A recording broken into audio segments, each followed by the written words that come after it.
Sumuko na ang 5 pulis Maynila na nangikil umano na mahigit 40,000 piso sa isang computer shop noong nakaraang linggo.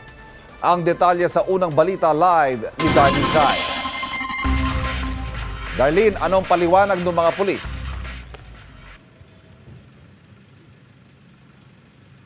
Ivan, naging matipid sa paliwanag yung limang pulis na nasasangkot nga sa pangingikil umano sa isang computer shop sa Sampaloc, Maynila noong nakaraang linggo. Pero iginiit nilang wala silang kasalanan.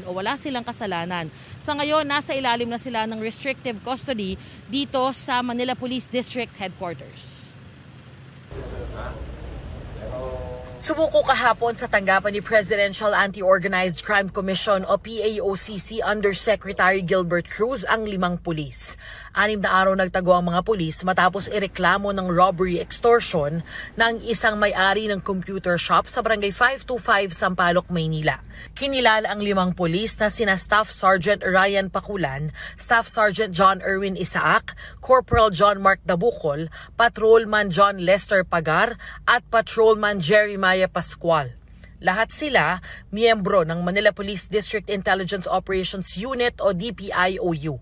Sa Campo Crame pa lang, sinabihan na silang isa sa ilalim sila sa restrictive custody sa Manila Police District. Ayon kay PAOCC Yusek Cruz, sumuko ang 5 para ibigay ang kanilang panig sa kaso. Hinarap na rin sila kagabi kay PNP Chief Police General Benjamin Acorda Jr. Mula sa Camp Crame ay agad ibinyahe ang 5 pulis patungong MPD headquarters para ipa-medical bago tuluyang ilagay sa restrictive custody. Matipid naman ang naging pahayag ng mga nasasangkot na pulis. Si Patrolman John Lester Pagar at Staff Sergeant Ryan Paculan ang nagsalita para sa grupo. Wala raw silang kasalanan. Gumugulong na raw ang kaso at doon na sila magpapaliwanag. Behalf of may kasamahan ko po, ma'am. Nandito po kami, ma'am, upang we voluntarily presented ourselves dahil po unang-una po nasa court, nasa piskal na po ang kaso, ma'am. Bali, doon na lang po namin sasagutin yung mga aligasyon laban sa amin po. Meron din po kami mga ebidensyang hawak na nagpapatunay po na wala po kaming kasalanan. Kung public statement, yan po yung guided ng abogado.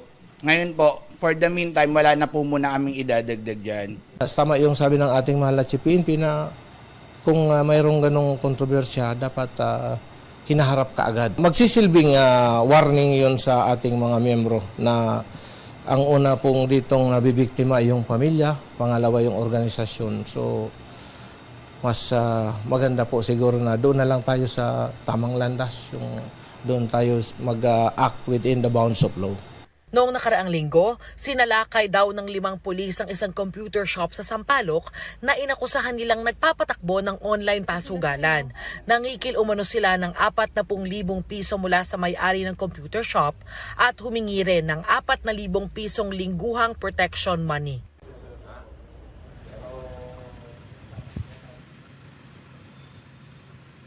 Ivan, bago pa man sumuko itong 5 pulis na una nang isinampang administrative case na grave misconduct laban sa kanila, pati na ang criminal case na robbery with intimidation. At sa ngayon, mananatili sila dito sa MPD headquarters at magiging closely monitored daw ayon sa district director. Ito ang unang balita dito sa Maynila. Ako po si Darlene Kai para sa GMA Integrated News.